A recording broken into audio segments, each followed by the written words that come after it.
자, 반갑습니다. 13주차 1차 시간 시작하도록 하겠습니다. 우리가 저번 시간까지 이제 교대급수 판정하는 것까지 우리가 배웠었죠.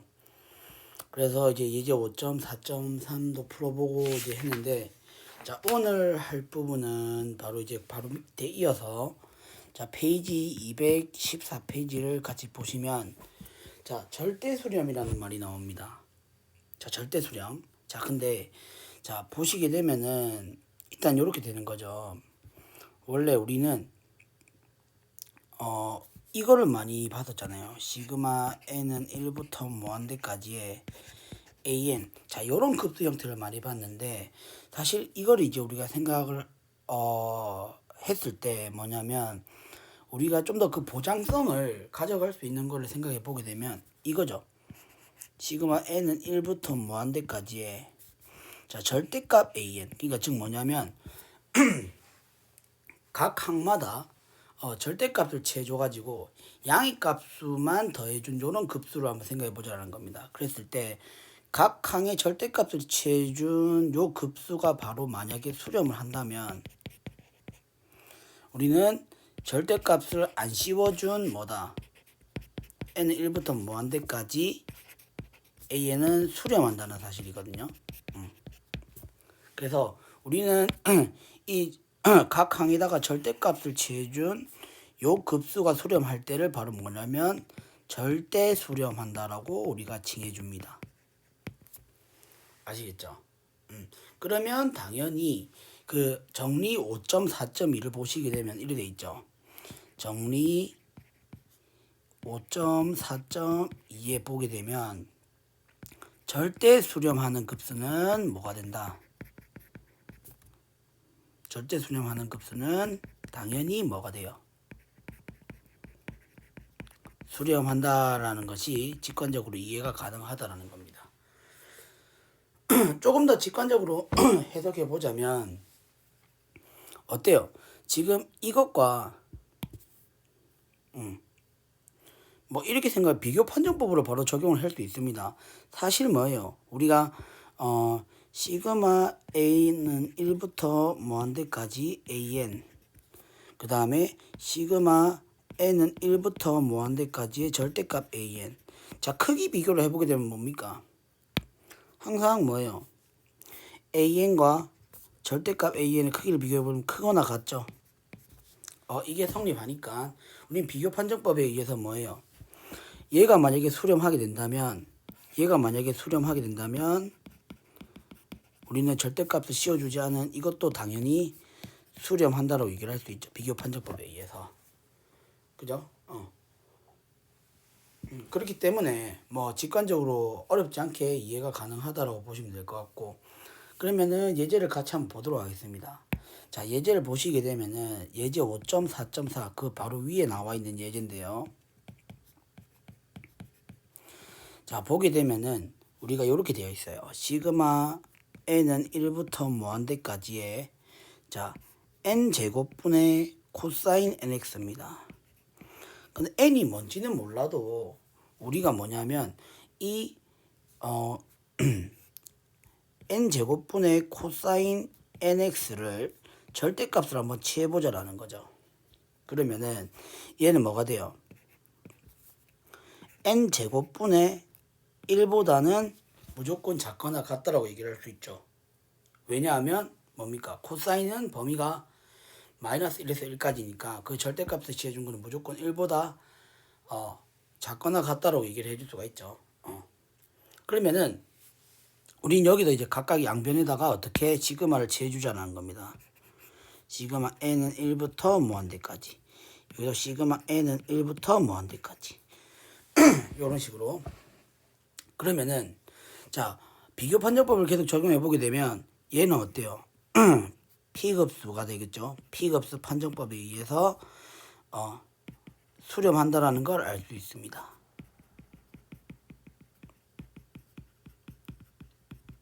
P가 2인 형태니까 1보다 크죠? 그러니까 P급수 판정법에 의해서 수렴한다는 걸 알 수 있어요. 그럼 그것보다 작은 급수인 얘는 우리가 뭡니까? 수렴한다고 얘기를 할 수 있나요? 맞죠? 근데 절대값을 취해준 요 놈이 수렴하기 때문에 이것은 우리가 절대 수렴한다고 얘기를 할 수 있습니다. 절대 수렴하기 때문에 우리는 이 절대값을 없애준 요것도 뭐가 된다? 수렴한다라는 것을 밝혀낼 수 있다라는 거죠. 맞나요? 네, 이런 식으로 우리가 예제를 해결해 줄 수 있다는 사실. 계속해서 다른 예제를 보도록 할게요. 자, 예제 5.4.5입니다. 자, 보시게 되면은 급수가 이렇게 되어 있어요. 리미트란다. n은 1부터 무한대까지. 자, 교대급수네요. 맞죠? 마이너스 1의 n제곱에 자 3의 n제곱 분의 n의 세제곱입니다. 그죠? 그러면은 우리가 여기 마찬가지로 이것을 an이라고 잡고 여기 있는 것을 an이라고 잡고 자 절대값을 한번 취해보자라는 거죠. 자 절대값을 한번 취해보게 되면 자 마이너스 1의 n제곱은 이제 절대값을 취해주면 이제 상관없게 되는 거죠. 자 요런 식으로 n의 세제곱 이거는 사실 뭡니까 마이너스를 이제 붙이나만 하니까 얘는 3의 n제곱분의 n의 세제곱 이렇게 된다는 걸 알 수 있습니다. 맞아요? 그러면은 우리가 결국에는 우리가 조사해 봐야 되는 거는 바로 이 시그마 n은 1부터 무한대까지의 3의 n제곱분의 n 세제곱 자 이것이 수렴하는지 안 하는지를 살펴보자라는 겁니다. 됐습니까? 요렇게 우리가 생각을 해줄 수 있고 사실상 n이 자연수이기 때문에 이 절대값을 지워도 상관없죠. 이렇게 지워도 상관없습니다. 그래서 이러한 급수를 우리가 수렴 발산 여부를 조사해 줘야 되는 부분인데 그러면 이거를 우리가 뭐냐고 bn이라고 잡을게요. bn 그러면 일단 여기서 우리는 알 수 있는 사실이 bn은 바로 뭐가 된다? 절대값 an이 된다고 얘기를 할 수 있죠. 그러면 뭡니까? 우리가 이 bn의 수렴 발산 여부를 조사해서 만약에 수렴한다면 뭐예요? 절대 수렴하는 케이스니까 그 an의 급수도 수렴한다는 거 볼 수가 있겠죠. 근데 우리가 판정하기 위해서 우리는 여기서는 뭘 썼냐면 비례 판정법을 썼습니다. 그럼 비례 판정법을 쓰기 위해서는 r을 구해야 되겠죠. 리미트 n은 무한대로 보냈을 때 자 bn분의 bn 플러스 1을 계산하자라는 거죠.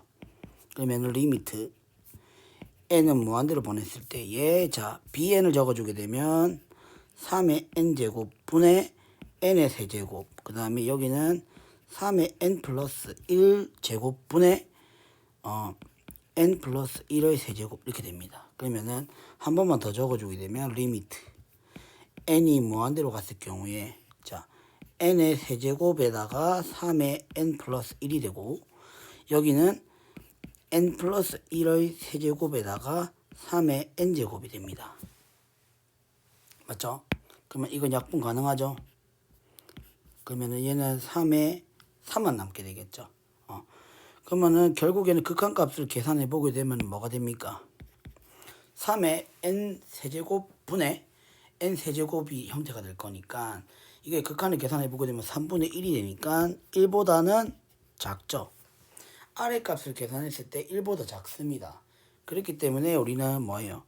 비례 판정법에 의해서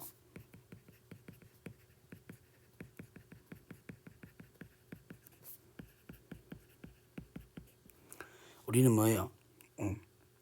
시그마 n은 1부터 무한대까지의 bn이 수렴한다는 사실을 알 수 있어요. 근데 우리는 이 bn은 뭡니까?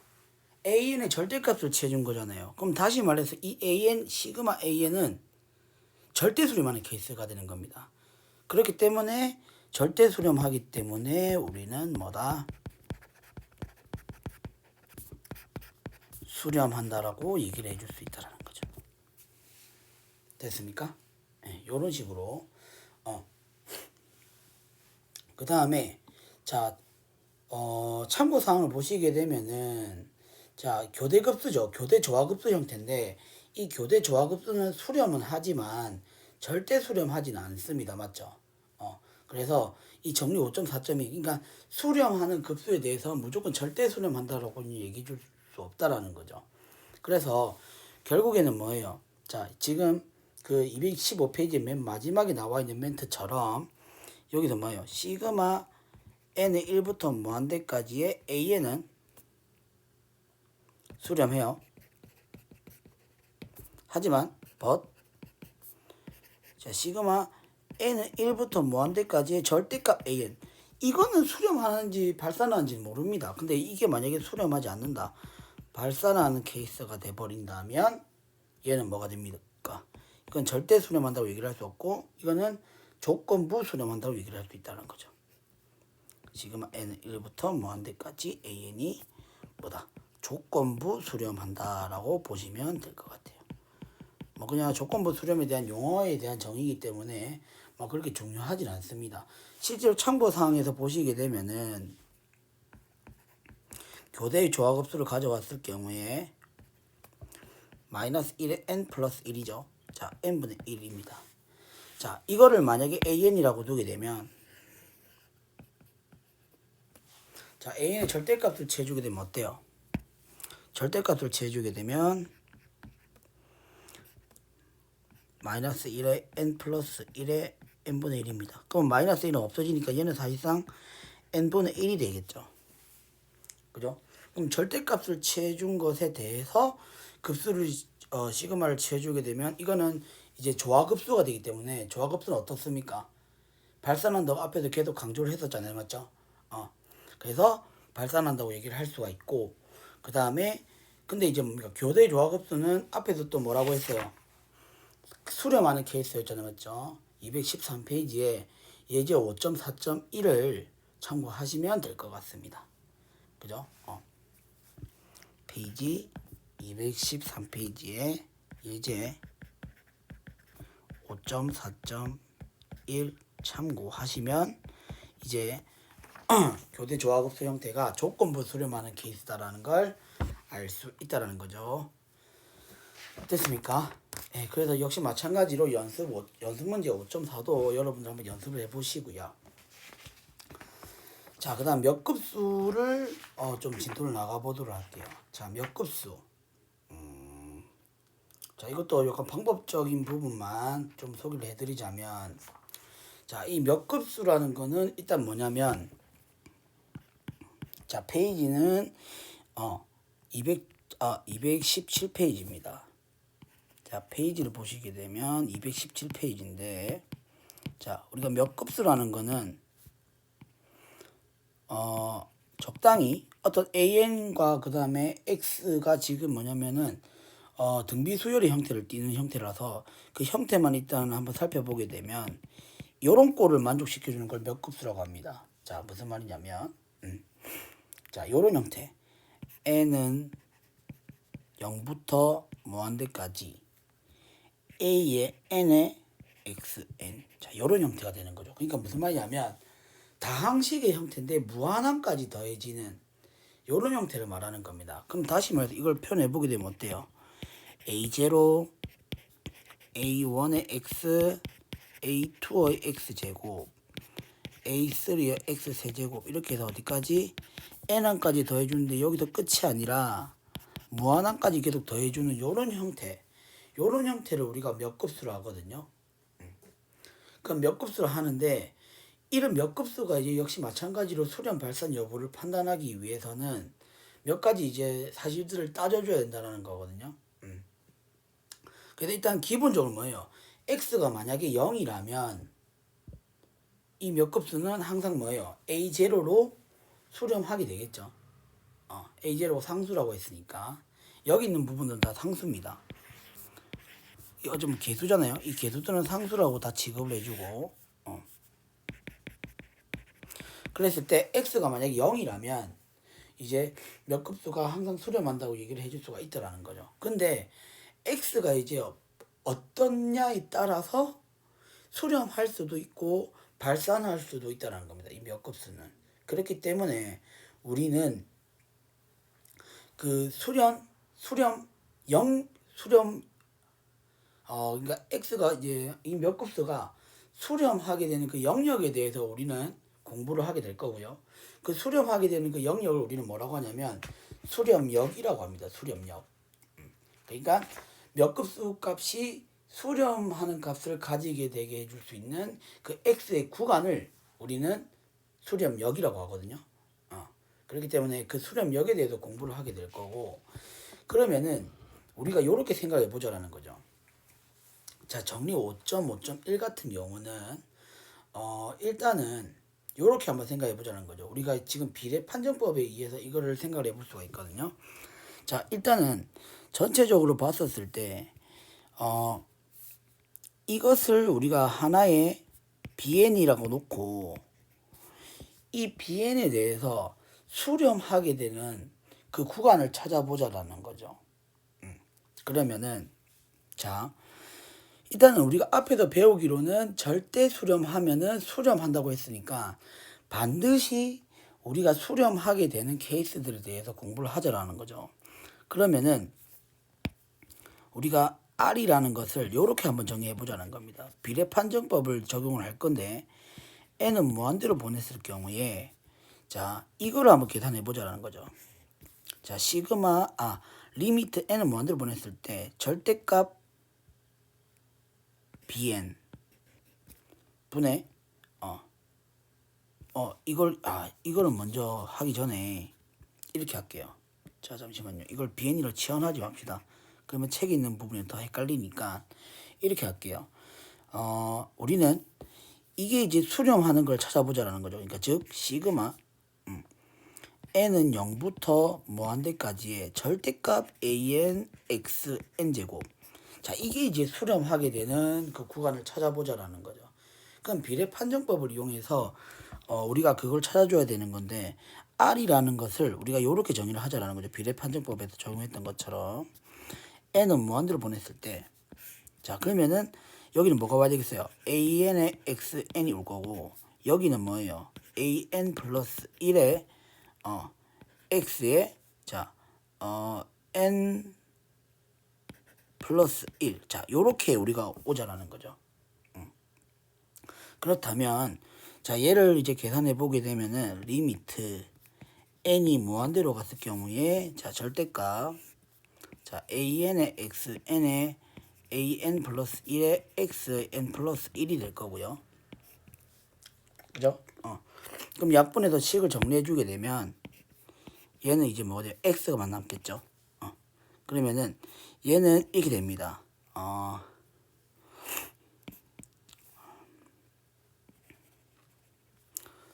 제가 처음에 잘못했네요. 자, 일단 계산할게요. 자, 리미트 n은 무한대로 보냈을 때의 절대값 자, an분의 an 플러스 1 이렇게 되고요.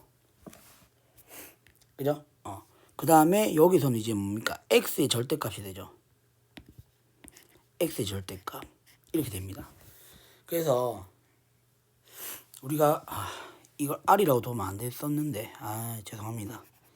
자, 비례 판정법에서 우리가 이거를 이제 계산해 가지고 이게 1보다 작다라는 걸 써먹어야 되는 거니까 바로 우리가 이렇게 지금 비례 판정법에서 쓰는 이 R의 정의를 썼다고 생각할게요. 그래서 얘를 우리가 뭐라고 하냐면 R이라고 두는 겁니다. 얘를 R이라고 두는 겁니다. 그죠? 그러면 우리가 이 급수가 수렴하려면 뭐예요? 지금 비례 판정법에서 이제 그 수렴 발산 여부를 판단해 줄 수 있는 도구가 바로 얘잖아요. 맞죠? 얘를 계산해 봤더니 R의 절대값 X가 나왔고 얘가 결국에는 어떻게 돼야 돼요? 1보다 작아야 뭡니까? 이 급수가 수렴한다고 우리가 비례 판정법에서 배웠었잖아요. 그죠? 그러니까 우리는 여기서 정리를 할 수 있는 부분이 자, 첫 번째 만약에 R의 절대값 X가 1보다 작다면 이것은 절대 수렴하는 케이스이기 때문에 시그마 n은 절대 0부터 무한대까지의 an, xn은 무조건 절대 수렴 하기 때문에 수렴할 수밖에 없다라는 겁니다. 됐나요? 그럼 반대로 이제 그럼 비례 판정법에 의해서 R의 절대값 x가 만약에 1보다 크다면 이거는 이제 뭡니까? 발산하는 케이스가 되겠죠. 되나요? 그러면 우리가 우리가 주목을 해야 되는 부분 바로 여기입니다. 그러면은 결국에는 x의 구간이 r분의 x의 구간이 이제 어떻게 돼요? 수직선 위에 한번 나타내 보게 되면 그 x의 구간이 기준이 이제 뭐가 되는 거예요? r분의 1이 되잖아요. 잠시만요. 자, 이거의 값이 지금 r분의 1을 기준으로 해서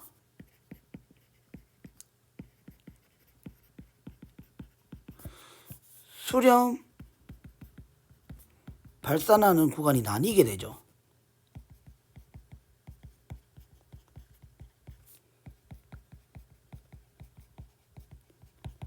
맞죠? 그래서 우리는 뭐냐면 일단은 여기서 말하는 이 r분의 1을 우리는 라지 r이라고 우리가 정의를 하거든요. 그래서 이 라지 r를 우리가 뭐라고 하냐면 수렴 반경이라고 합니다. 수렴 반경.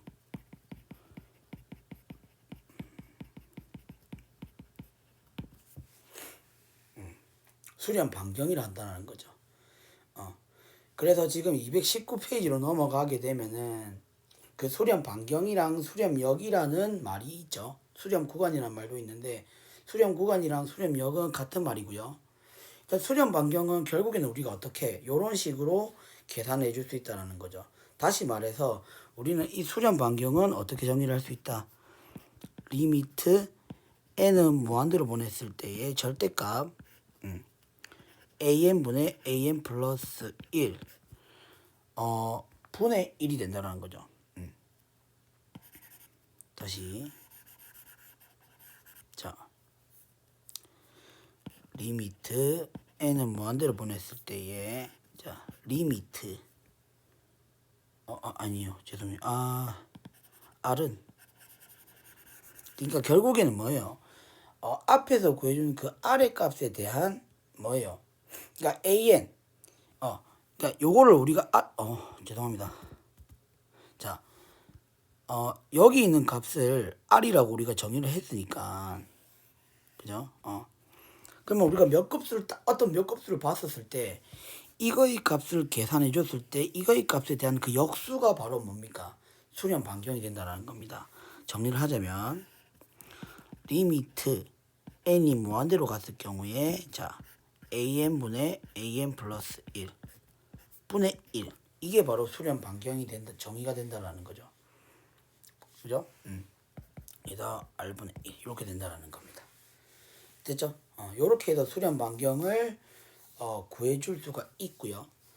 그래서 이 수렴 반경을 기준으로 했었을 때 그 수렴 반경의 그 x의 구간이 수렴 반경 x의 절대값이 수렴 반경보다 작아지게 되는 그 구간 있죠. 그 구간이 바로 수렴역이 된다라는 겁니다. 됐죠? 그러면 여기도 여러분들 조금 이제 의아해해야 하는 부분이 그럼 뭐예요?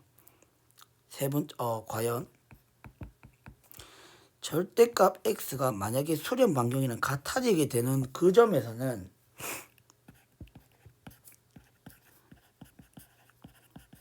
수렴 발산 여부를 어떻게 해야 될까 우리가 생각을 할 수도 있죠.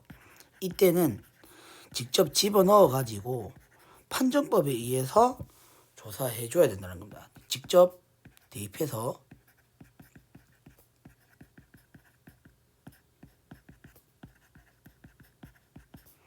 따로 조사해야 된다는 겁니다. 아시겠죠? 그러면은 자 하나씩 예제를 좀 풀어보도록 하겠습니다. 자 일단은 예제 5.5.1 같은 경우는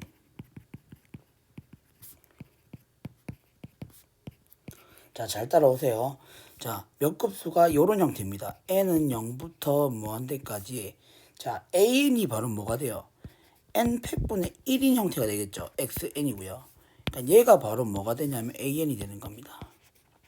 그러면 우리가 앞에서 배웠던 것처럼 수렴 반경을 한번 계산해 보자라는 거죠. 라지 R은 R분의 1이고 얘는 뭐예요? 리미트 n이 무한대로 갔을 경우에 절대값. 자, n 팩토리얼 분의 1에다가 n 플러스 1의 팩토리얼 분의 1 이렇게 되겠죠. 분의 1이니까 자 계산해 보게 되면 자 리미트 n이 무한대로 갔을 경우에 절대값 자 n 플러스 1의 팩토리얼 분의 n 팩 분의 1이 되겠죠. 그러면 얘는 이제 뭐가 돼요? n 플러스 1분의 1이 되겠죠. 그러면은 이걸 n을 무한대로 보내게 되면 얘는 0이잖아요. 그러면 얘는 뭐대로 가냐면 결국에는 무한대로 가게 됩니다. 그죠? 맞습니까? 그러니까 수렴 반경 자체가 무한대로 간다라는 겁니다. 수렴 반경. 그죠? 그러면은 여기서는 그러면은 뭐가 되냐면 이 수렴 반경이 무한대로 간다라는 말은 결국에 뭐예요?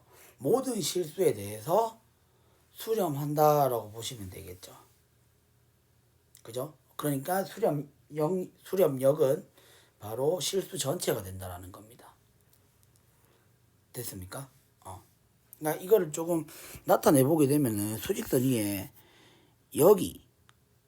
여기서부터 여기까지 일을 만약에 마이너스 r분의 1이라고 하고 여기를 r분의 1이라고 한다면 요 안에 들어가는 게 바로 뭐가 되는 거예요?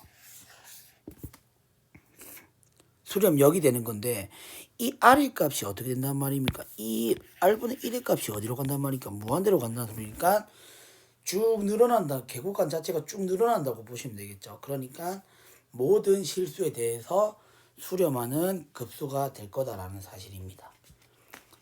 됐죠? 그 다음에 자 예제 이제 계속 쭉 풀어보도록 할게요.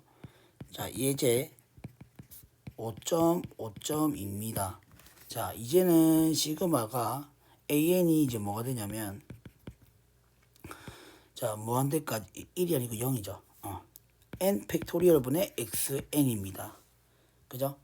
그러면은 우리가 수렴 반경을 구해주기 위해서 이 스몰 r의 값을 계산해 보게 되면 리미트 n이 무한대로 갔을 경우에 절대값 자 an분의 n팩분의 n 플러스 1의 팩토리얼이 되는 거죠. 그러면은 얘는 뭐예요? 무한대로 가잖아요. 맞죠?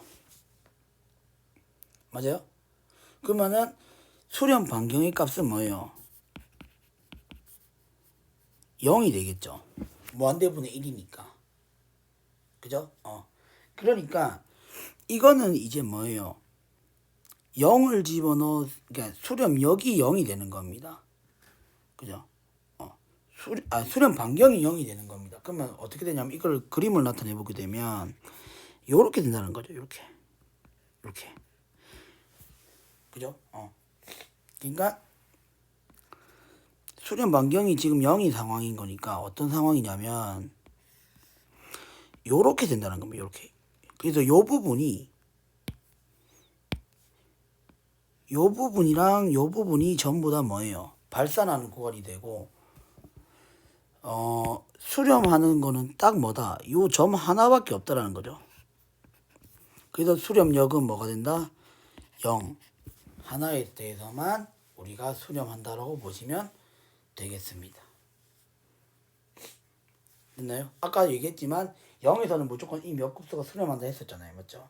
그렇기 때문에 0을 제외한 나머지 실수 범위에서는 무조건 발산하게 되는 거고 0에서만 우리는 수렴한다라고 얘기를 해줄 수 있다라는 부분. 그 다음에 자 예제 5.3.3을 여러분들 연습 많이 해보셔야 되는데 자 보시게 되면은 일단은 시그마 n은 0부터 1이네요. 이건 또 뭐 상관없습니다. 어쨌든 이게 지금 수렴 반경 여부를 판단하기 위해서는 이 1이냐 0부터 시작하느냐가 중요하지 않고 an의 그 모양이 중요하기 때문에 자 n분의 xn에 대한 수렴 반경과 수렴역을 계산하라고 했어요. 일단 여기서 뭡니까? 자 an에 해당하는 건 바로 마이너스 1의 n제곱 곱하기 n분의 1이 되겠죠. 그러면은 수렴 반경을 계산하기 위해서 스몰 r의 값을 계산해 볼게요. 자, 이렇게 됩니다. 자, am분의 am 플러스 1이 되고요. 그럼 계산하게 되면 리미트 n이 무한대로 가게 되게 절대값을 씌워줬으니까 마이너스 1의 n제곱은 이제 무시해도 되죠. 그럼 얘는 뭐가 되냐면 n분의 1에 n 플러스 1분의 1이 됩니다. 그러면은 이게 n 플러스 1분의 n이 되니까 얘의 극한값이 1이 돼요. 그죠? 그러면은 여기서 우리가 얻어낼 수 있는 사실은 바로 수렴 방정 자체가 역시 1이 된다는 걸 알 수 있죠. 그럼 여기서 첫 번째 절대값 x가 만약에 1보다 작은 구간에서는 우리는 뭐다? 수렴한다라고 얘기를 할 수 있고 이게 바로 뭐가 된다? 수렴역이 된다라고 얘기를 할 수 있죠. 수렴역에 포함이 된다는 겁니다. 수렴역에. 이게 수렴역은 아니죠. 정확하게 할게요. 이건 이 구간에서는 우리가 수렴한다고 얘기를 할 수 있다라는 겁니다. 그죠? 그런데 이제 두 번째, 자, 빨간색이 아니라, 자, 두 번째, 자, 절대값 x가 이제 1보다 큰 경우에 대해서는 이제 발산한다는 걸 우리가 기준을 잡아줄 수 있는데 여기서 이제 우리가 해줘야 되는 거는 바로 뭐다? 세 번째, x가 1인 경우와 그 다음에 x가 마이너스 1인 경우를 수렴 발산 여부를 조사해야 된다는 겁니다. 수렴 발산 여부를 따로 조사해야 된다는 겁니다.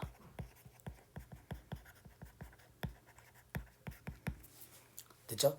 그러면 여기서 첫 번째 x가 만약에 1이라면 주어진 급수는 뭐가 되냐면 시그마 n은 1부터 무한대까지의 마이너스 1의 n제곱에다가 자 n분의 1이 되죠. 맞습니까? 그죠? 그러면 이건 뭐예요? 교대 조합급수죠.